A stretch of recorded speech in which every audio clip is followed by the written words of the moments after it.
Tokyo Ghoul is one of my favorite, if not my number one most favorite manga out there. But it has probably one of the worst adaptations that has ever been charted in the history of adaptations. It should be a crime to adapt such a good manga so poorly. Now today I thought it would be a little fun if you listen to me complain about Tokyo Ghoul and how the manga is so much better than the anime.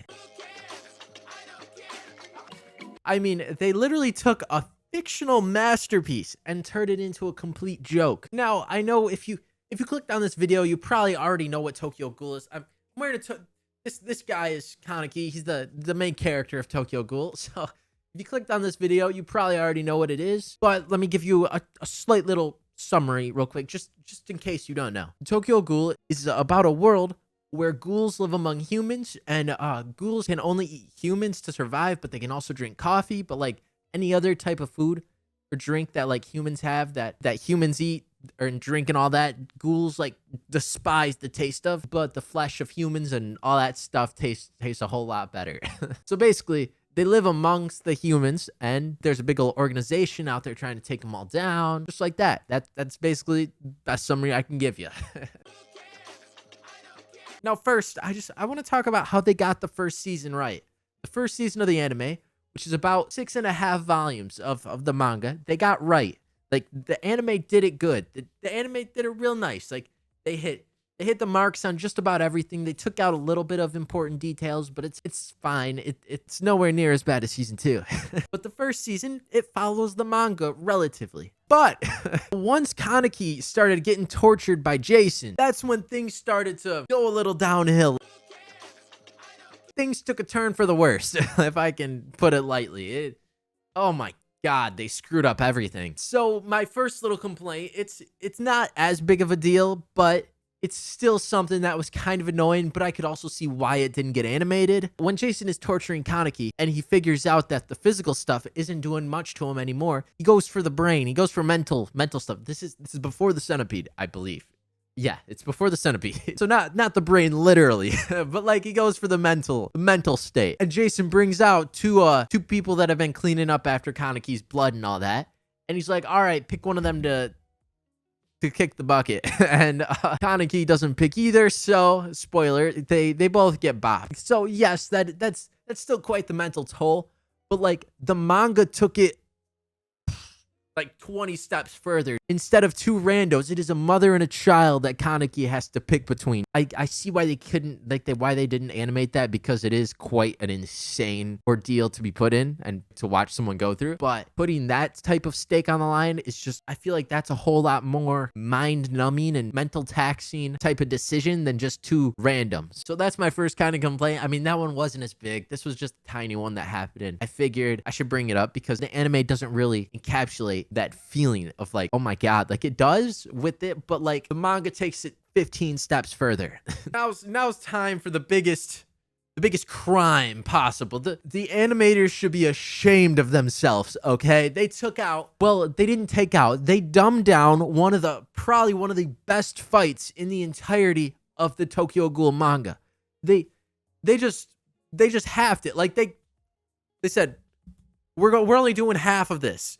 Like we're only doing some of it. We're only doing a bit of this fight. This fight between Kaneki and Ayato is probably one of the best fights in... I'm biased because I like Tokyo Ghoul a lot. I'd say that it's probably one of the top 20 fights in fiction. Oh my God, if you're an anime-only watcher, like if you're strictly anime-only and you don't check out the manga for anything, let me enlighten you real quick. In the anime, there'll probably be some clips popping up here of their fight. He just gets shot at a couple times with Ayato's Kagane and all that stuff. Like, you know, he's just dodging and beating them up a bit. Like they're fighting, they're doing their thing. But in the manga, this man Kaneki is an absolute menace. This man tells Ayato, I promise you, I will beat you half to death. In the middle of their fight, he starts theorizing what it means to beat somebody half to death. And he comes to the conclusion that the proper way to beat someone half to death is to break half of their bones. So my man's Kaneki goes through and breaks 103 of Ayato's bones while simultaneously naming off each bone that he's breaking as he's breaking it. I don't see how fiction can get much better than that. Like, it's just peak. It doesn't get much better than that. And that is probably one of my number one complaints about the anime not fully adapting the manga, because oh my god, they cut out the best fight there is. You anime only watchers are missing out on so much. I'm telling you, just go pick up volumes 6 and beyond of the Tokyo Ghoul manga and you'll ascend to the plains of the heavens. Now, let me talk about the biggest change between the manga and the anime. This is a big old spoiler, so if you're planning on reading the manga, you can kind of sit here and listen to what I have to say and like try and close your ears a little bit here and there. But just if you're not planning on reading the manga and you just want to know what happens and stuff, I got you, okay? Now listen up. Kaneki never joined the Aogiri tree. Didn't happen. Did not happen. It wasn't a thing. Didn't happen. They made it up. It's all a terrible lie. The entirety of the anime second season is based on this man being a part of the Aogiri tree. Didn't happen. They made it up. It was fake. Didn't happen. Lies. Lies, I tell you. It was all fake. None of it was true. They gave you a false narrative. It was all wrong. He never joined the Aogiri tree. Not once did he in fact, he despises the Aogiri tree. He works to basically try and take them down the entire time. This man never joined the Aogiri tree. He hates them. He's not a fan of the Aogiri tree at all. Never joined them. Sorry, I talked for so long about that. I just really had to reinstate the fact that the entire second season is lies. Built upon lies, I tell you. In fact, Kaneki, instead of joining the Aogiri tree, he branched off to his own little group, but he still left on Teku, but he branched off and made his own group. So he didn't go to the Aogiri tree, and he didn't stay on Teku. He went to his own thing. And within this group, he has Banjo. I don't really know how to pronounce his name. He's got Banjo's lackeys. We're just gonna call him Banjo because that's reminds me of Banjo and Kazooie, and it's a nice little throwback. So you've got Banjo's lackeys, Tsukiyama, which is the dude with the arm that like his Kagune covers his arm, and he's also the dude that's in love with Kaneki. And Hinomi. Yeah, Hinomi goes with them. It's pretty awesome. Hinomi gets kind of OP. She's not like holding them back. It's pretty cool to see that they incorporated Hinomi in the manga. They like made her actually be useful as a ghoul and part of Kaneki's little group. Like many of the times when they're investigating without her, they're like, God, I wish we had Hinomi here so she could help us locate blah blah blah, because she's got like super good hearing. Kaneki's little group, like their whole goal is to find out more about Rize, because we drop another banger on you. Are you listening? Rize. Yeah, Rize's still alive. Okay, if you're an anime only watcher like I was, Rize is still alive. She didn't die when Kaneki got the stuff implanted in him. It got her organs put inside of him. Didn't happen, okay? Yeah, so Rize's still alive, and she's basically been getting tested on to like a bunch of different people to incorporate her Kagune into all of them. And Kaneki was like one of the successes. He was like the number one success out of all of them. Now, I'll give it to the animators. They incorporated a little bit of the manga here and there. So like they didn't follow it at all, but they decided, hey, this part looks kind of cool. Let me try and throw it in there, which is the part where Kaneki fights Matasaka Kamishiro in both the anime and the manga. But in the manga, he fights him a couple times, and he like trains to try and fight him again. But in the anime, he gets beat by him once and he turns into the centipede. Like, that's just what happens, because he ate some dead bodies. He ate some stuff to turn him into the centipede. The anime just does so bad with trying to like just stuff information in your head all at once when none of it lines up. Both of the fights happen, but in two separate locations. This man, Kaneki, was never trying to break Kamishiro out of prison. In In fact, Kamishiro broke out of prison a while ago through some other stuff I'm not going to get into. He joins the Aogiri tree, and that's when Kaneki fights him the first time because they're trying to get information out of the doctor. Dude, there's so much difference. It's insane. The manga just like said, oh yeah, they had this character in both of them. Let's toss him in there. Who cares whether it makes sense or not? Get them in there. So that's the first time they fought. And the second time, which is the one that the anime tried to incorporate, but doesn't make sense at all because it's completely different locations. Because in the anime, he fights him when he's breaking him out of prison. But in the manga, he's in the doctor's laboratory and they fight. And then Kaneki goes berserk and eats a bunch of things. We'll call them things.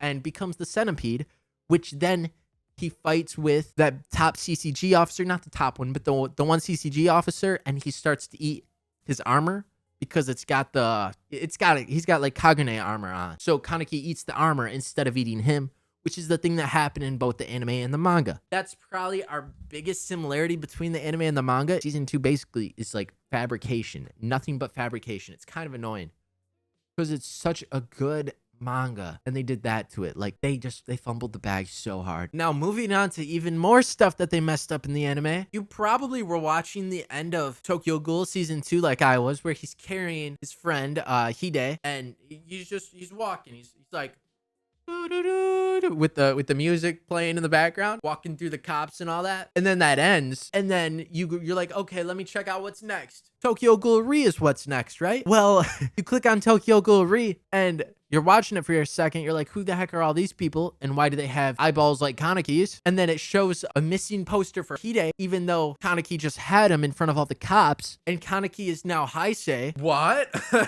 I stopped watching the anime there. I couldn't get through Tokyo Ghoul Re because of how much I didn't understand why things were like the way they are. But let me tell you why things are the way they are.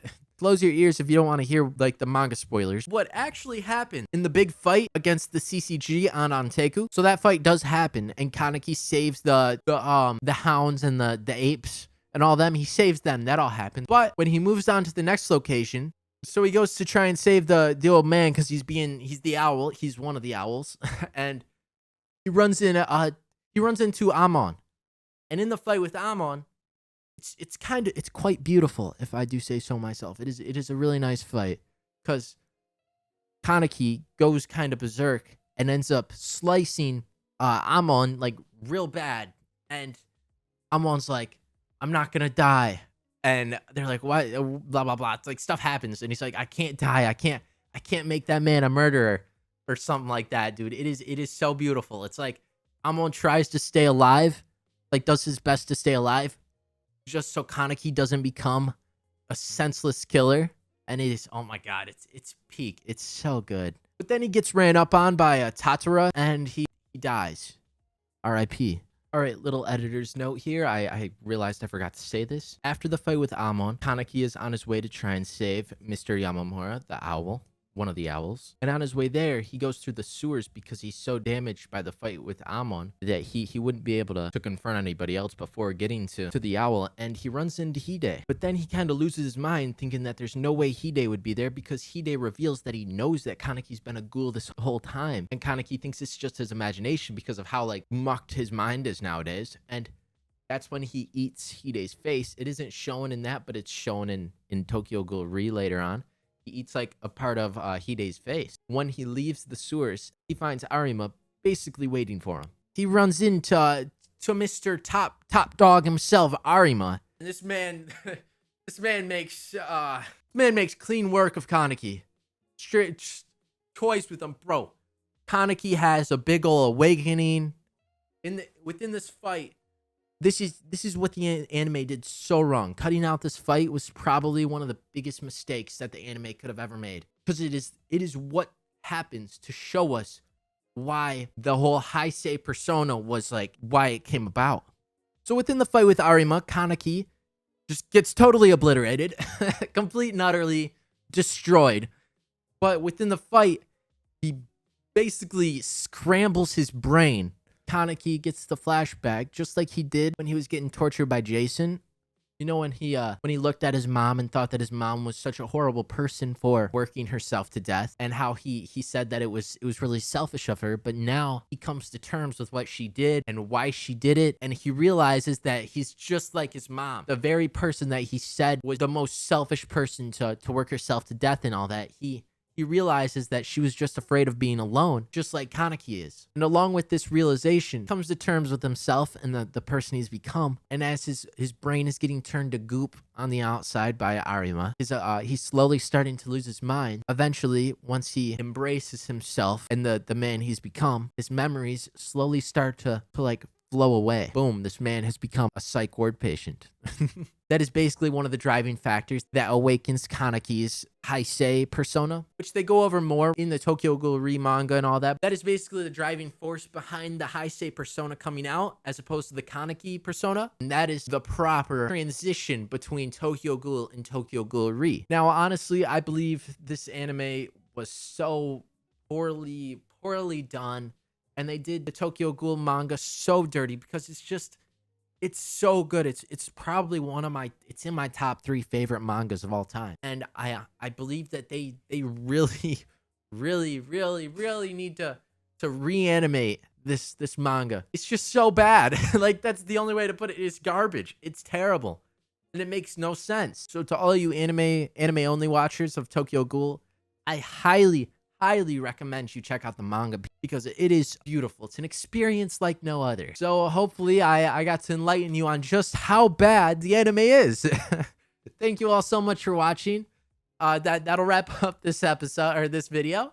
I love y'all so much. I hope you have a wonderful day, night, morning, afternoon, sunrise, sunset, whatever time it is for you. I hope you have a wonderful one, because you deserve it.